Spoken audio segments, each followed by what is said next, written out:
Un logro evidente de la sociedad china tiene que ver con el confucianismo y con la lealtad familiar que va ascendiendo y escalando hasta una responsabilidad individual con el cosmos, que afecta por supuesto a la propia China.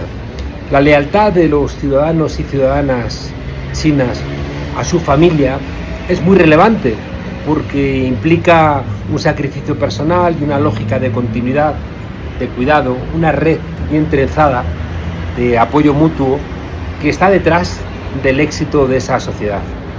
En las sociedades occidentales, más individuales, más herederas de la ilustración, menos comprometidas con el sacrificio personal en nombre del colectivo, logramos sin embargo algo muy relevante, que es la solidaridad intergeneracional, que es lo que sostiene a los estados sociales, a los estados de bienestar, a los estados desarrollistas, y que tiene detrás una idea que no es muy complicada, que es que la gente joven trabaja, tiene empleos, paga impuestos que garantizan que sus mayores van a tener a su vez pensiones. Es muy relevante que exista ese compromiso donde a la gente joven se le garantizan trabajos estables, mientras que a la gente mayor se le garantizan pensiones que les permitan sobrevivir con dignidad. Esto se hace a través de una estructura impositiva, que además tiene que ser progresiva, es decir, que los más ricos paguen más y que los menos ricos paguen menos, porque si no, lo que Marx llamó la lucha de clases se mete en los tuétanos de la sociedad. Y al final no es extraño que si alguien no tiene garantías de que sus hijos puedan tener alimentos, sanidad, educación, bueno, pues te esperen en una esquina para descerrejarte un tiro y quitarte la cartera. La cuestión es que esta estructura intergeneracional, donde, repito, los jóvenes tienen trabajos dignos y los mayores tienen pensiones dignas, funciona en tanto en cuanto el Estado tenga la eficiencia suficiente como para convertir esos impuestos en políticas públicas que la gente identifique.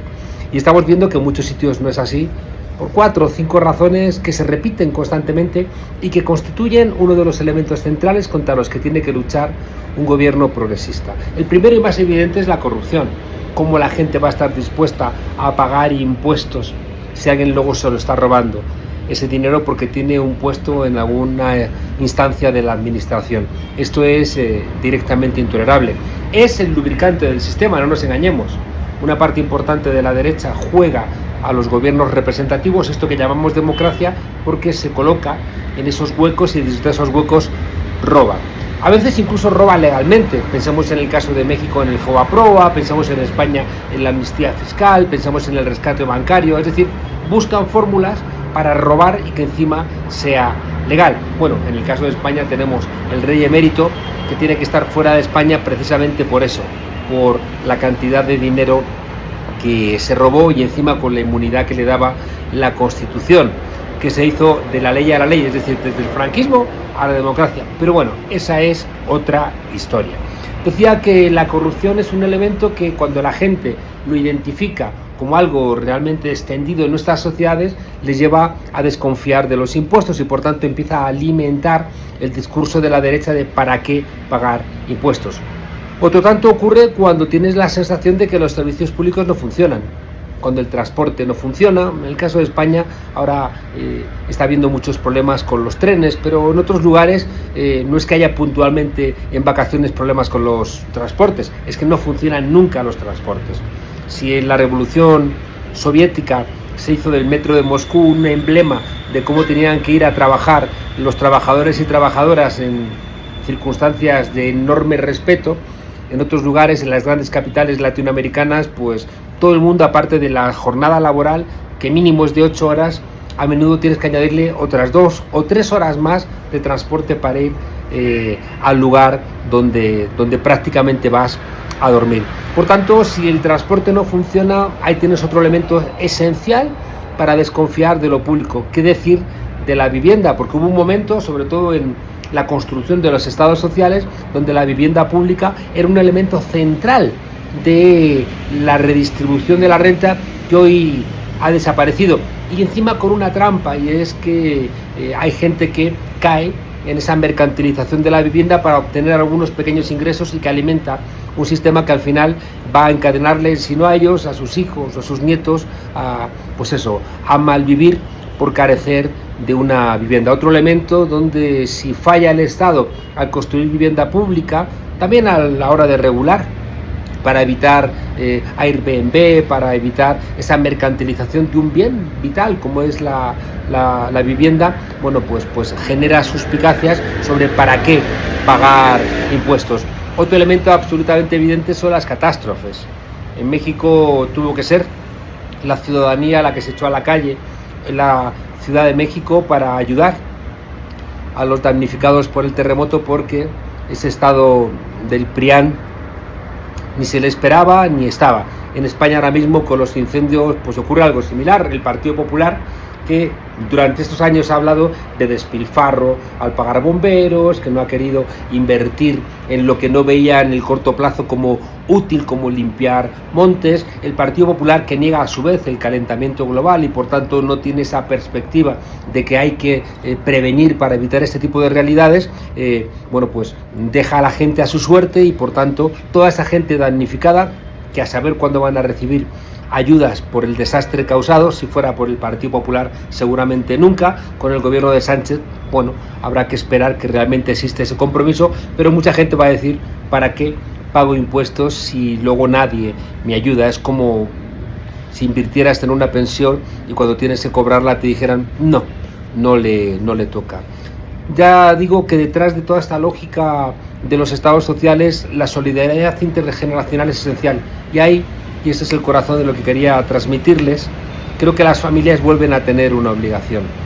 Creo que las familias han delegado en las redes sociales, también en los colegios, en las escuelas, en la televisión, la formación de la gente. Y eso hace que mucha gente piense con esa lógica de los influencers, de que no necesitan a nada ni a nadie para ser famosos y mucho menos tener que pagar impuestos. En España fue bastante conocido el caso de algún influencer bastante descerebrado que decidió irse a Andorra para no pagar impuestos, cuando después pues su audiencia estaba en España, ¿no? Son elementos que el propio desarrollo tecnológico y la deslocalización pues impide construir una convivencia pacífica, porque es como toma el dinero y corre. Te digo que las familias tienen una obligación de transmitir a los hijos que la leche no viene del tetrabric, que la suerte de los abuelos, la propia suerte de ellos cuando enfermen, la propia suerte de los padres según van teniendo mayor edad y por tanto mayores problemas de salud, no puede solventarse en términos privados si los hijos no tienen ese compromiso generacional. Y por tanto volvemos casi a lo de siempre. No se pueden delegar los elementos de cultura solidaria, de cultura comunitaria, de construcción de realidades compartidas si la familia no las recuerda. Porque los jóvenes, que repito, que pueden pensar que la leche viene del tetrabric y que la luz se produce sola cuando aprietas el botón en la habitación, no tienen algo que creo que es el gran problema de nuestras sociedades, que es establecer las causalidades, es decir, saber de dónde vienen y a dónde van las cosas. ¿Qué les voy a contar acerca de las basuras? Donde crees que simplemente con depositarla en la bolsa y sacarla por la noche a la puerta ya te desentiendes del resto, y no es así. Tenemos que volver a saber de dónde vienen las cosas y a dónde van las cosas, aún más en un mundo interconectado, donde mirar para otro lado no sirve. Hay una crisis global de muchos aspectos, hay una policrisis, según se plantean desde las ciencias sociales, donde el calentamiento global es una de las más graves, y eso implica cambiar nuestras pautas de consumo, nuestro comportamiento diario, nuestras pautas de transporte, desde una lógica compartida. Luego están los locos, que creen que como tienen mucho dinero se van a ir a vivir a Marte o a un búnker, pero el común de los mortales no vamos a poder hacer eso, y por tanto tenemos que establecer normas compartidas de convivencia, y para eso tenemos que saber de dónde vienen las cosas y a dónde van las cosas, cuáles son los efectos de que haya compromiso colectivo o de que no lo haya.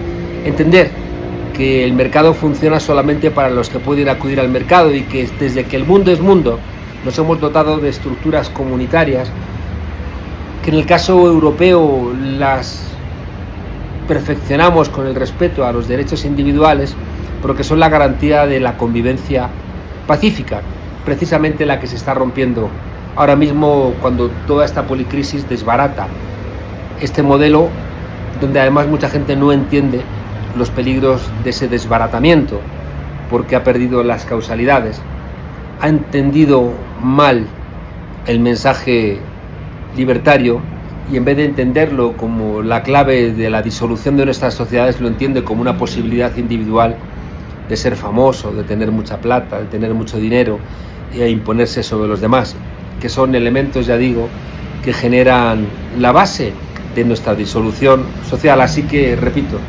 familias, dedíquenle un ratito a contarle a los hijos de dónde vienen las cosas y a dónde van.